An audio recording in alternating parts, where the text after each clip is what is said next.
The Old Tibetan Chronicle is a collection of narrative accounts and songs relating to Tibet's Yarlung dynasty and the Tibetan Empire. The three manuscripts that comprise the only extant copies of the Chronicle are among the Dunhuang Manuscripts found in the early 20th century in the so-called Hidden Library at the Mogao Grottoes near Dunhuang, which is believed to have been sealed in the 11th century CE. The Chronicle, together with the Old Tibetan Annals, comprise Tibet's earliest extant history. Discovery. An enormous number of early manuscripts in a variety of languages were collected by Orelstein and Paul Pelliot at the famous sealed-up library cave of the Mogao Grottoes at Dunhuang and sent back to London and Paris respectively. The Dunhuang manuscripts in the Tibetan language include the Old Tibetan Chronicle, which was probably compiled in the early 9th century, and the Old Tibetan Annals, which have been described as the first and single most important documents available on early Tibetan history. The Old Tibetan Chronicle is extant in two manuscripts in the Pelliot collection at the Bibliothèque Nationale de France in Paris,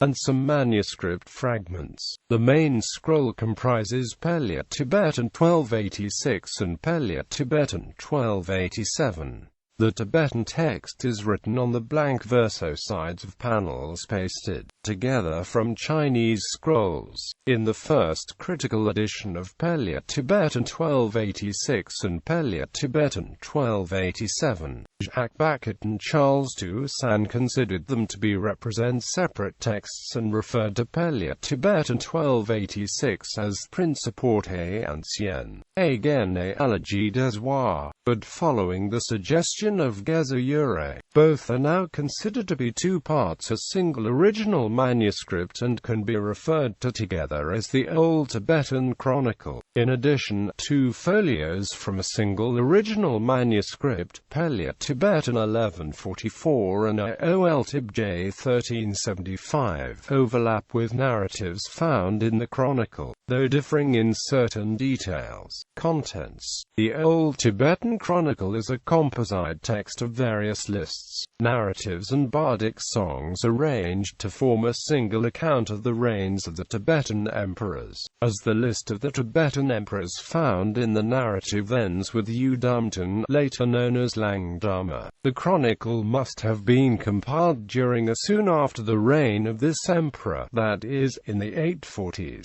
Gezayure has argued that this composition was made in Dunhuang itself rather than central Tibet. The Chronicle begins with a series of lists of marriage alliances, principalities, emperors and ministers. The list of emperors is prefaced by an account of the descent of the first emperor Nyatri Zenpo from heaven, and ends with an account of the death of Trigum Zenpo, the first mortal in the line. After this, the Chronicle narrates the overthrow of the Prince Singpolya. This narrative is also represented in the fragmentary version 2 of the Chronicle. The narrative then continues with an account of the following Tibetan emperors before coming to the reign of Songtsen Gampo. This section actually concentrates on the activities of the minister Gungpo Pungs. The Chronicle then continues with a narrative of the following emperors before coming to Trisong Detsen, in which his victory over the rival Tibetan king Ligam Yire is celebrated. The Chronicle then returns to the reign of an earlier emperor Tridu Songtsen, and his victory over a claim to rule Tibetan by the Gar clan. The Chronicle does not offer a comprehensive account of the history of Tibet. This is partly because of the nature of its composition from earlier narratives and songs.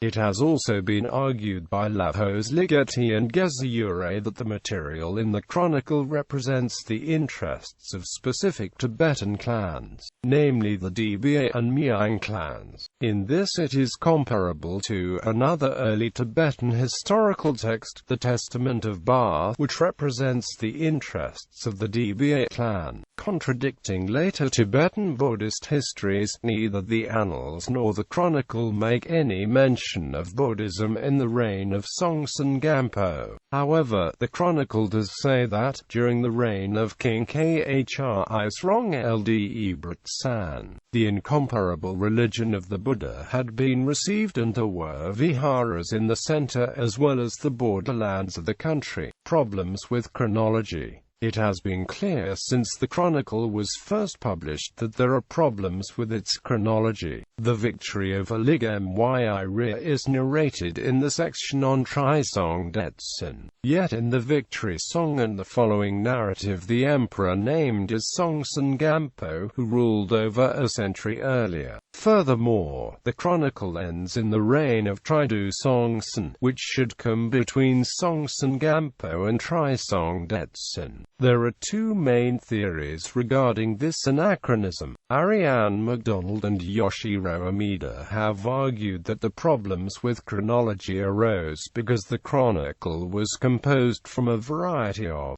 different sources. Geza Ure, on the other hand, has argued that the scroll of Pelya Tibet in 1287 was cut up and rearranged sometime after it was originally written, and the chronological problem results from this.